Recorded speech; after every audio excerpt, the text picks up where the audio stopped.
다시 한번 교회에 오신 것을 환영합니다. 이 시간 주님의 음성을 듣는 큰 축복의 시간 되시기를 바랍니다. 우리는 지금 로마서 12장 말씀에 대해 생각해 보고 있습니다. 첫째 주에는 로마서 12장 1절 말씀을 근거로 헌신하는 삶을 살아야 한다는 것에 대해 생각해 보았습니다. 둘째 주에는 로마서 12장 2절 말씀을 근거로 변화되는 삶을 살아야 한다는 것에 대해 생각해 보았습니다. 그리고 오늘은 로마서 12장 3절로 8절 말씀을 근거로 예수님 안에서 답을 찾아야 한다는 것에 대해 생각해 보겠습니다. 저는 고등학교를 졸업했을 때 삶의 가장 중요한 질문들에 대해 질문하기 시작했습니다. 나는 누구인가? 나는 어디에 속했는가? 나는 왜 존재하는가? 이런 질문들의 답을 찾는 것은 쉬운 것이 아닙니다. 그리고 이런 삶의 본질적인 질문들의 답을 찾는 것을 더욱더 어렵게 하는 그러한 요소들이 있습니다. 우리 모두에게는 다른 사람들의 기대에 맞춰 살려는 그러한 경향이 있습니다. 그래서 우리는 다른 사람들이 내가 누구인가 그렇게 말하는가 그것에 귀 기울이고, 다른 사람들이 내가 어디에 속한 사람이라고 말하는가 그것을 믿고, 또 다른 사람들이 나에게 하라고 하는 것을 따라 하려고 합니다. 나는 누구인가?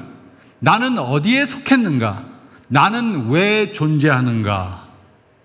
어떤 사람들은 이런 질문들에 대한 답을 진지하게 찾으려고 하지 않습니다.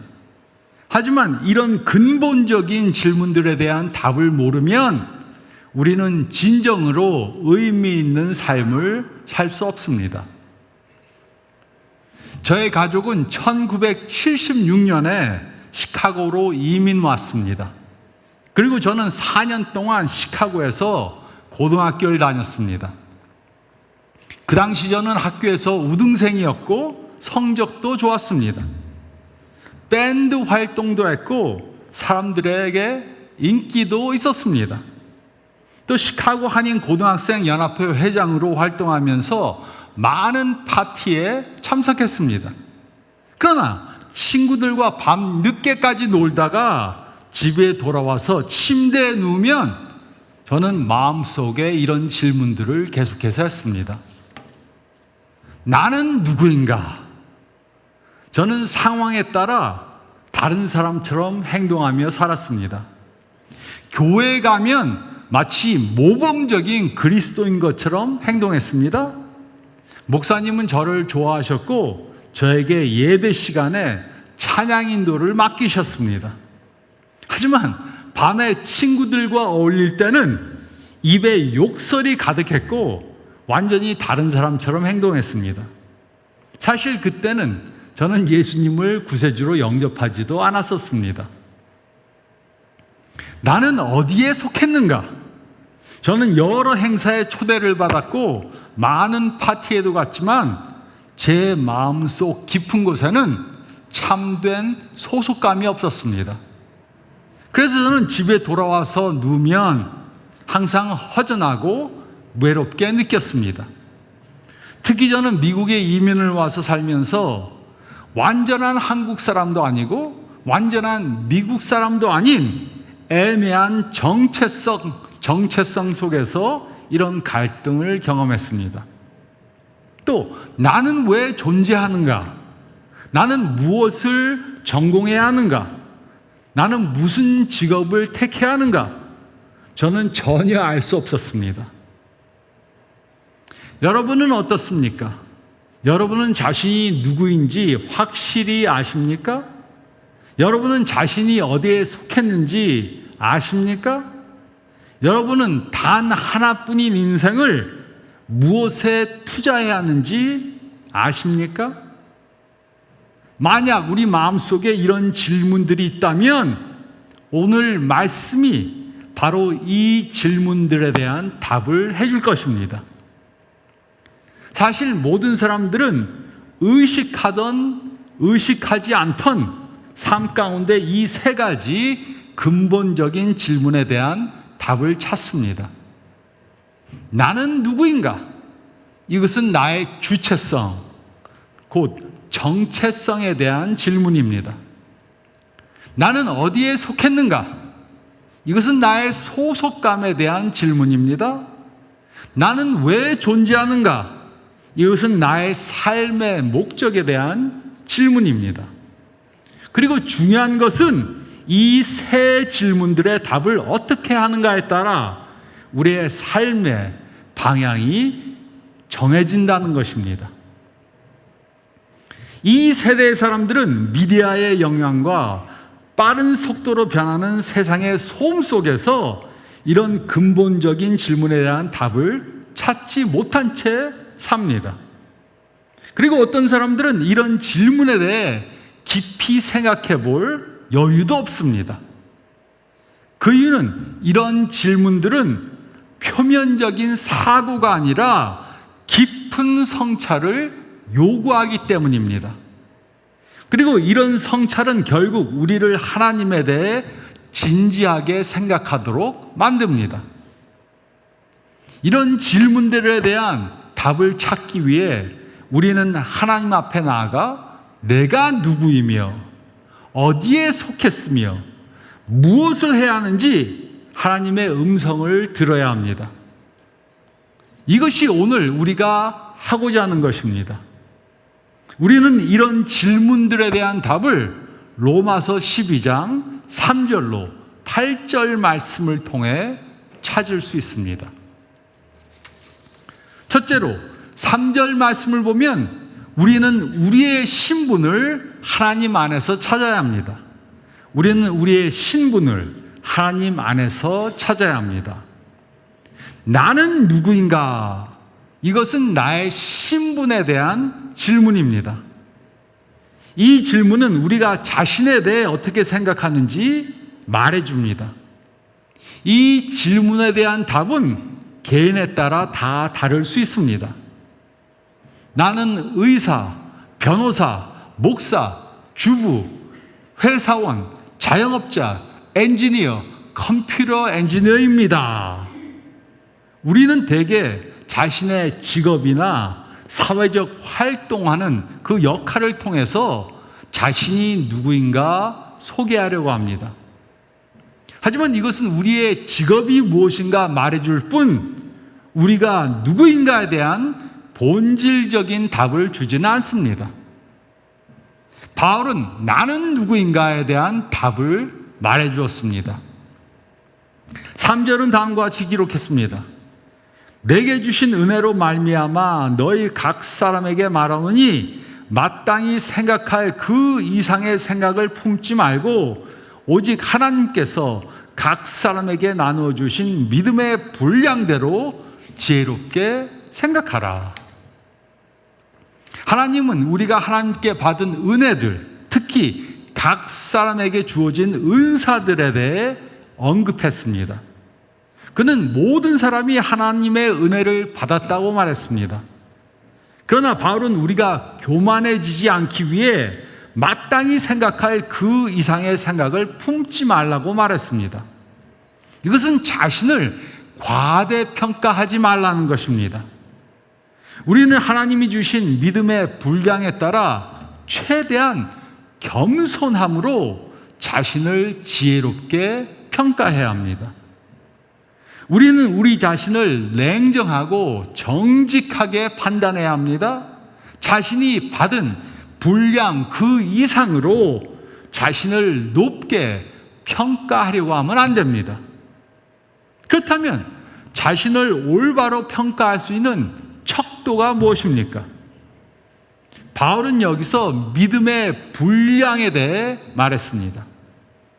이 구절에서 말하는 믿음은 구원받은 믿음을 말하는 것이 아니고 자신을 올바로 평가할 수 있는 믿음을 말합니다. 이 믿음은 하나님께서 각 사람에게 주신 것입니다. 하지만 하나님이 각 사람에게 주신 믿음의 분량과 정도의 차이가 있기 때문에 자신이 받은 그 분량, 믿음의 분량을 잘 알아야 합니다. 그러므로 이 믿음이 우리가 자신을 평가하는 가장 정확한 기준을 제공해 줍니다. 하나님은 우리가 누구인가 가장 정확하게 알려주시는 분이십니다. 그러므로 나는 누구인가 라는 질문에 대한 답은 오직 하나님에게서 찾을 수 있습니다. 바울은 마땅히 생각할 그 이상의 생각을 품지 말라고 말했습니다. 하지만 우리는 종종 우리 자신을 과대평가합니다. 자신이 다른 사람들보다 더 높다고 생각합니다. 그러나 우리가 자신을 남들보다 높게 생각하면 대인관계에 문제가 생기게 됩니다. 그 이유는 누구나 교만하고 자기중심적인 사람과는 사귀고 싶어 하지 않기 때문입니다. 또 바울은 이 말씀에서 긍정적인 명령도 했습니다. 그는 오직 하나님께서 각 사람에게 나누어 주신 믿음의 분량대로 지혜롭게 생각하라고 권했습니다. 즉, 우리는 우리 자신을 너무 높게 평가해도 안 되지만 이와 반대로 우리 자신을 너무 낮게 평가해서도 안 됩니다. 우리는 가끔 이런 사람들을 만납니다. 그들은 이렇게 말합니다. 나는 중요하지 않아. 나는 아무것도 할 수 없어. 난 가진 것이 아무것도 없어. 나는 사랑받을 자격이 없는 사람이야. 이런 사람들은 자신들을 너무 낮게 평가해서 이런 사람들과 같이 있으면 답답합니다. 이런 태도는 겸손이 아니고 왜곡된 자기 인식입니다. 이것은 마치 볼링을 하는 것과 같습니다. 볼링을 할 때 볼링공을 너무 왼쪽으로 던져도 안 되고 또 너무 오른쪽으로 던져도 안 됩니다. 볼링 앨리에 가면 이런 사진을 봅니다. 이런 그림을 볼 수 있습니다. 공을 너무 한쪽으로 던져도 빵점, 그 반대로 던져도 빵점입니다. 공이 거로로 빠져서 좋은 점수를 낼 수 없습니다. 우리는 공을 한 가운데로 정확하게 던져야 합니다. 이와 같이 우리는 우리 자신을 너무 높게 평가해서도 안 되고 너무 낮게 평가해서도 안 됩니다. 왜냐하면 이 두 경우 모두 우리 자신을 잘못 평가하는 것이기 때문입니다. 그래서 하나님은 우리들에게 우리 자신을 바로 평가하라고 명령하셨습니다. 그러므로 하나님께서는 성경을 통해 우리가 누구라고 말씀하셨습니까? 우리는 하나님의 사랑을 받은 그의 자녀들입니다. 우리는 하나님의 놀라운 창조물입니다. 우리는 하나님의 친구입니다. 우리는 그리스도의 몸의 지체입니다. 우리는 왕 같은 제사장입니다. 우리는 성도입니다. 우리는 하나님의 성전입니다. 우리는 하늘나라의 시민입니다. 이것이 성경이 말하는 우리의 신분입니다. 우리가 누구인지 하나님의 관점에서 우리의 정체성을 바로 깨달을 때 모든 것이 달라지게 됩니다. 자신이 누구인지 하나님 안에서 바르게 깨달게 될 때 우리는 자신을 존귀하게 여기고 또 다른 사람들 역시 존경과 사랑으로 대하게 될 것입니다. 그런데 이 세상은 우리가 금수저가 아니고 명문 대학을 졸업하지 못했고 유명한 회사를 다니지 않으면 별 볼 일 없는 사람이라고 말합니다. 그리고 안타깝게도 많은 그리스도인들조차 자신을 이런 세상적인 기준으로 판단합니다.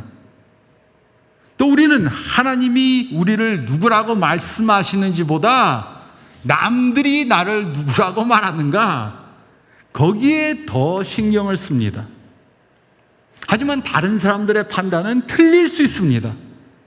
그래서 그들의 말을 따르면 우리는 우리가 누구인지 잘못 판단하게 되고 부정적 자관을 갖게 됩니다. 또 다른 사람들에게 인정받기 위해서 끊임없이 애쓰고 노력하게 됩니다. 그리고 결국 지치고 스트레스를 받는 삶을 살게 됩니다. 저는 다른 사람들이 나에 대해 뭐라고 말하는지 귀 기울이지 않습니다. 물론 다른 사람들이 말하는 것을 일단은 들어봅니다. 하지만 그 말이 사실이 아니면 신경을 끕니다. 제가 목사가 막 되었을 때는 다른 사람들이 나에 대해 무엇이라고 말하는지 신경을 많이 썼습니다. 그래서 사람들에게 인정받기 위해서 열심히 목회를 했습니다. 잠도 제대로 자지 않고 몸이 상할 정도로 사역을 했습니다. 하지만 그 이후로는 더 이상 다른 사람들이 말하는 것에 대해 별로 신경 쓰지 않습니다. 대신에 하나님이 무엇이라고 말하는지 그것에 초점을 맞추며 삽니다. 사람들은 많은데 그 사람들이 말하는 걸 다 따르려면 너무 피곤합니다. 근데 하나님 한 분만, 그분이 무엇이라고 말하는가? 하나님이 나에 대해 뭐라고 말씀하시는가? 거기에 초점을 두고 살면 삶이 훨씬 더 편해집니다. 우리는 다른 사람들이 나를 누구라고 말하는지 그것보다 하나님이 나를 누구라고 하셨는지에 초점을 둬야 합니다. 우리는 우리의 신분을 바로 깨달아야 합니다. 우리는 우리의 신분을 하나님 안에서 찾아야 합니다. 우리는 우리의 신분을 하나님 안에서 찾아야 합니다. 또 둘째로 4절과 5절 말씀을 보면 우리는 우리의 소속감을 예수님 안에서 찾아야 합니다. 우리는 우리의 소속감을 예수님 안에서 찾아야 합니다. 나는 어디에 속했는가? 이것은 우리의 소속감에 대한 질문입니다. 우리는 이 세상에 태어나서 이 세상을 떠날 때까지 늘 어딘가에 소속되기 원합니다.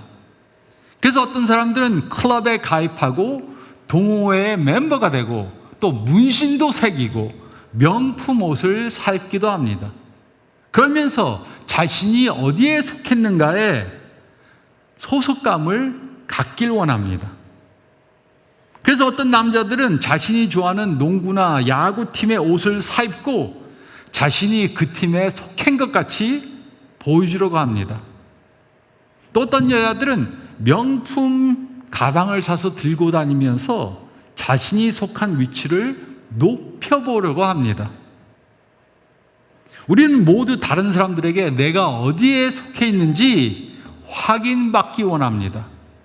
그래서 어떤 가족, 어떤 학교, 어떤 회사, 어떤 컨트리 클럽, 어떤 경제적 계층, 어떤 인종, 그리고 어떤 교회에 속했는지 보여주려고 합니다.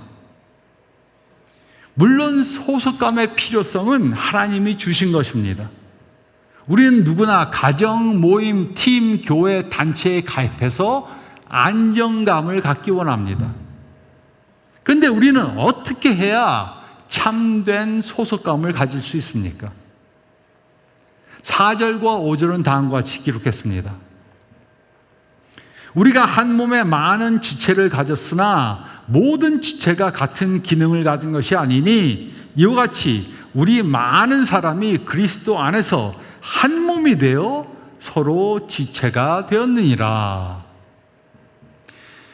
개인주의적인 사고에서 오는 위험과 그로 인해 생길 수 있는 교만을 경고하기 위해 바울은 인간의 몸을 예로 들었습니다. 그는 이 비유를 통해 세 가지 중요한 진리를 말했습니다. 첫째로 몸의 통일성. 우리의 몸은 하나로 연결되어 있습니다. 둘째로 몸의 지체들의 다양성. 우리의 몸에는 많은 다른 부분들이 있습니다. 얼굴만 봐도 눈, 코, 입, 귀 이렇게 있습니다. 그리고 그 각 지체들은 서로 다른 일들을 합니다. 또 셋째로 몸의 지체들의 상호성. 몸의 각 지체들은 서로 다른 일들을 하면서 또 서로 협조합니다. 특히 이 세 번째 항목은 몸의 다양한 지체들이 서로를 필요로 한다는 것을 강조했습니다. 즉, 각 지체는 독립적으로 존재할 수 없습니다. 또 각 지체는 다른 지체들이 전체에 기여할 때 비로소 유익을 얻게 됩니다. 같이 협력해야 한다는 것입니다. 이 진리에 대한 이해는 자기 중심적인 집착을 내려놓고 다른 사람들과의 관계를 중요하게 여기게 합니다. 이것은 마치 몸의 여러 지체들이 하나의 몸을 이루지만 우리가 각자 서로 또 다르지만 그리스도의 몸 안에서 서로 연결되어 한 몸이 된 것을 보여줍니다. 예수 그리스도를 믿을 때 우리는 초자연적으로 그리스도의 공동체에 속하게 되었습니다. 이것은 우리에게 주어진 놀라운 축복입니다. 우리는 예수님 안에서 그의 가족의 일원이 되었습니다. 그러므로 우리는 그리스도의 지체를 떠나서 살 수 없습니다. 혼자서는 그리스도의 몸을 이룰 수 없습니다. 예수님은 우리 각자가 다른 지체들과 함께 신앙생활을 하도록 만드셨습니다. 또한 함께 사역하도록 우리를 부르셨습니다. 따라서 혼자만의 신앙생활, 혼자만의 제자도는 불가능한 것입니다. 그런데 요즘 어떤 사람들은 혼자서 신앙생활을 하려고 합니다.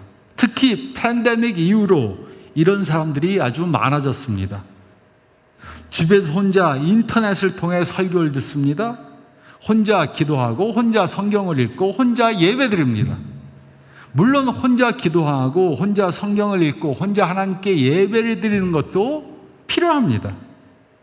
하지만 우리는 함께 기도하고 함께 성경을 읽고 함께 예배드리는 시간도 가져야 합니다.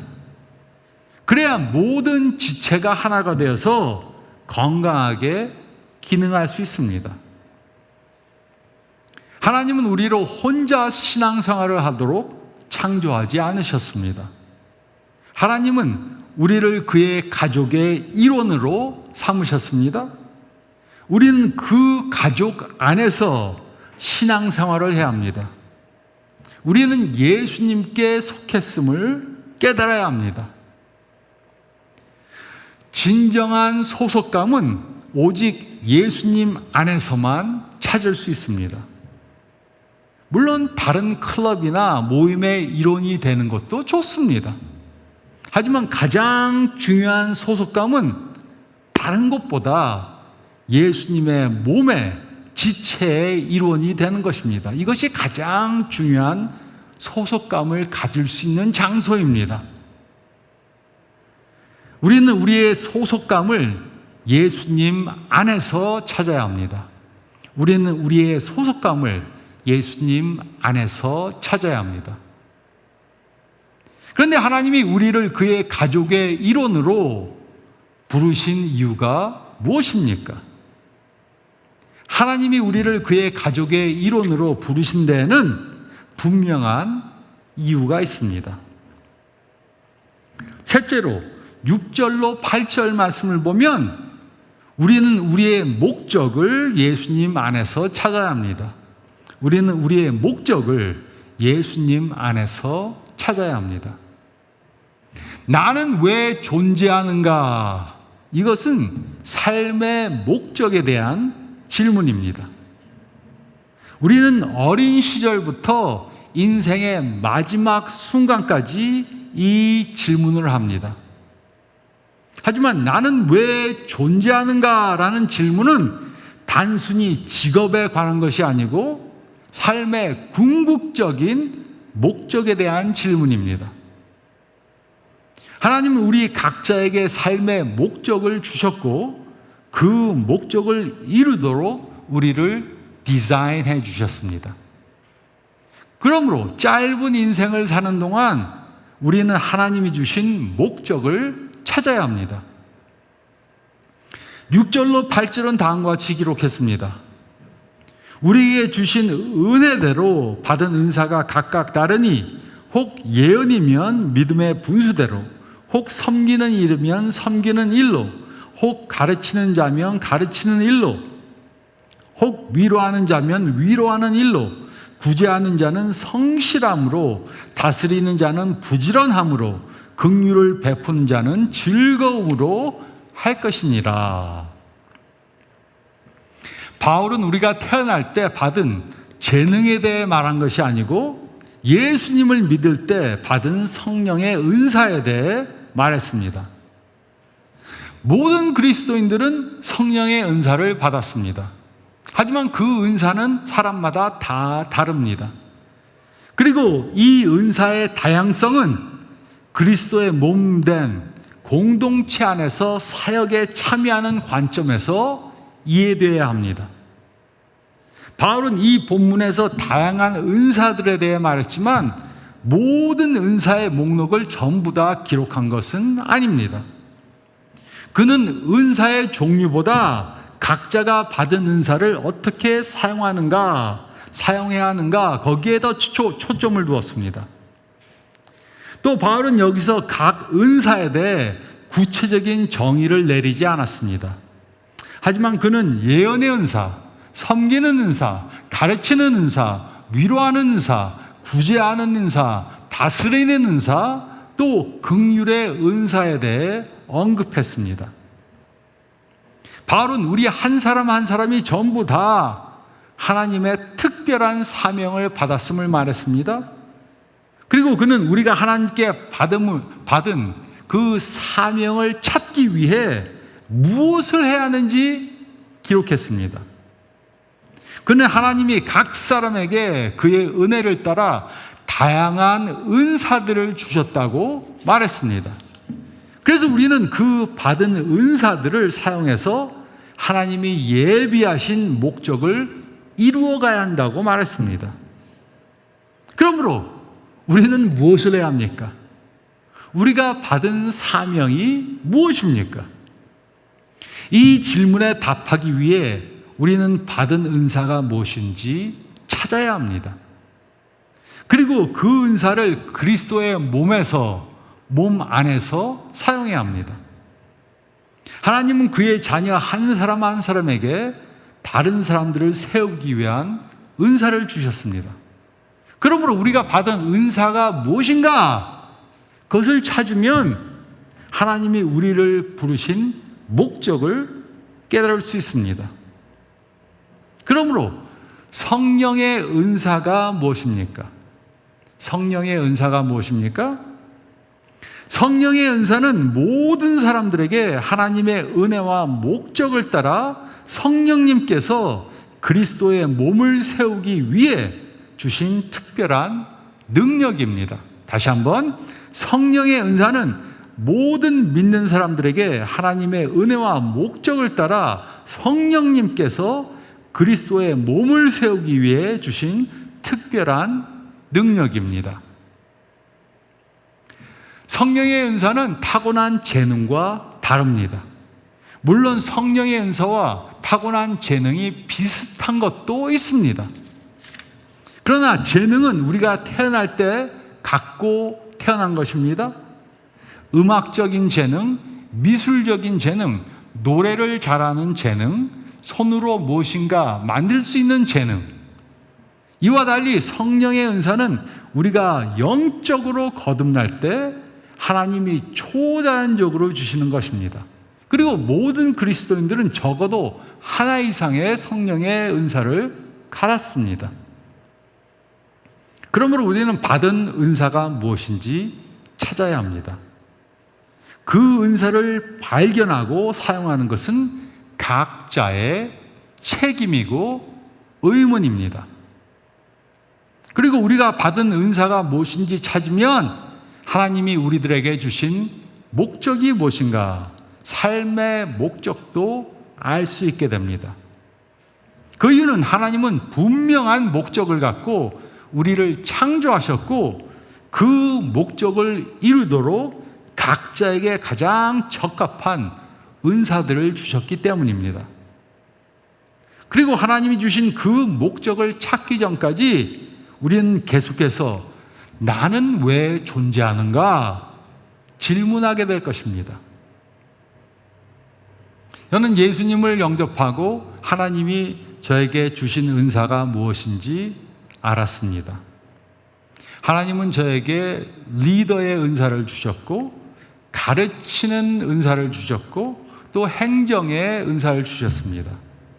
그리고 저는 작년 말에 담임 목사로서 은퇴했습니다. 은퇴했다고 은사가 없어진 게 아닙니다. 지교에서는 담임 목사로 은퇴를 했지만 가르치는 은사는 아직 있고 리더십의 은사는 아직 있습니다. 그러니까 그것을 사용하는 것입니다. 선교지에 가서도 가르치고 또 교회에서도 제가 봉사로 가르칩니다. 우리는 받은 은사가 무엇인가 그것을 깨달으면 하나님이 나를 위해서 어떤 사명을 주셨는가, 삶의 목적이 무엇인가, 나는 왜 사는가 알게 되는 것입니다. 그래서 우리는 우리의 목적을, 우리 삶의 목적을 예수님 안에서 찾아야 합니다. 우리는 우리의 목적을 예수님 안에서 찾아야 합니다. 저는 오늘 설교를 3가지 질문으로 시작했습니다. 나는 누구인가? 나는 어디에 속했는가? 나는 왜 존재하는가? 이 질문들에 대한 답을 찾으려면 지혜롭게 생각해야 합니다. 우리는 예수님 안에서 내가 누구인가 분명히 깨달아야 합니다. 예수님 안에서 내가 누구인가 깨달으면 다른 사람들이 내가 누구라고 생각하는가? 그것은 별로 중요한 것이 아닙니다. 또 우리는 예수님 안에 속한 사람임을 잊지 말아야 합니다. 우리가 예수님께 속한다는 그 사실을 깨달으면 다른 사람들이 좀 나를 갖다가 이렇게 받아주지 않는다고 마음 상할 일도 없습니다. 다른 사람들이 나를 갖다가 초청해 주지 않아도 삐질 이유가 없습니다. 또 우리는 이 세상 사람들이 추구하는 세상적인 성공을 쫓는 삶을 사는 것을 멈춰야 합니다. 대신에 우리는 하나님이 주신 은사대로 하나님이 주신 목적을 이루어가는 삶을 살아야 합니다. 다른 사람이 저한테 말합니다. 강 목사 그렇게 살면 안 돼. 이렇게 해야 돼. 너나 잘 사세요. 저는 하나님이 하라는 거 하겠습니다. 그러니까 삶이 얼마나 편안하고 또 simplify, 간단하게 됐는지 참 좋습니다. 물론 이렇게 우리의 생각을 바꾸는 것은 쉽지 않을 수도 있습니다. 그러나 우리가 참으로 누구이며 누구에게 속했으며 왜 사는지 분명히 깨달을 때 거칠에 불과한 삶이 아니라 참으로 의미 있는 삶을 살게 될 것입니다. 이런 변화받는 삶을 사는 저와 여러분들이 되시기를 예수님의 이름으로 축원드립니다. 저희 다 같이 기도드리겠습니다. 잠깐 머리를 숙이시고 오늘 말씀 다시 한번 묵상해 보시기 바랍니다. 나는 누구인가? 나는 어디에 속했는가? 나는 왜 존재하는가? 내가 하나님의 자녀이고 천국 시민이고 왕 같은 제사장이고 하나님의 성전이고 내가 누구인가, 예수님 안에서 내가 누구인가 확실히 아십니까? 나는 어디에 속했는가? 세상 여러 그룹에 속하지 못했더라도 내가 하나님의 지체의 일부다. 우리는 그런 자부심을 갖고 살아야 합니다.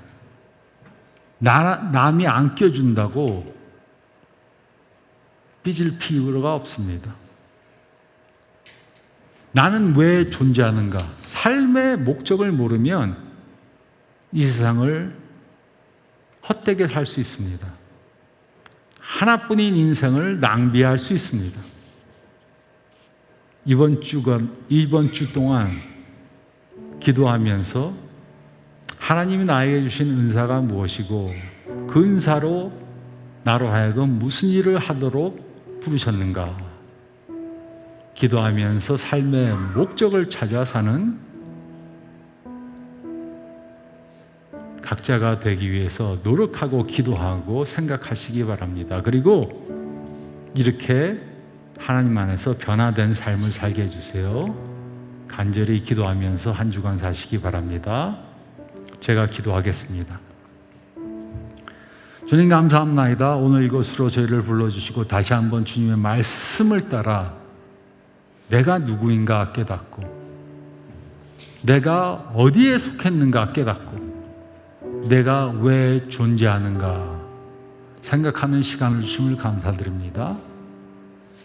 내가 누구인가 모르고 내가 어디에 속했는지 잘 모르고 내가 왜 존재하는가 모른다면 이번 한 주 동안 이 말씀을 묵상하고 기도하면서 내가 하나님의 자녀인 것, 천국 시민인 것을 확실히 깨닫고 내가 그리스도의 지체의 일부가 되었다는 소속감을 갖고 하나님이 주신 은사를 깨달아서 그것을 사용해 주님께서 부르신 그 일을 잘 감당하는 우리 모두가 되게 도와주시고 역사해 주시옵소서. 이 말씀 잊지 않도록 도와주시고 이 말씀대로 한 주간 또 남은 인생 살 수 있도록 도와주시고 인도해 주시옵소서. 감사드리오며 이 모든 말씀 우리 주님 예수 그리스도 이름 받들어 간절히 기도를 쌓옵나이다. 아멘.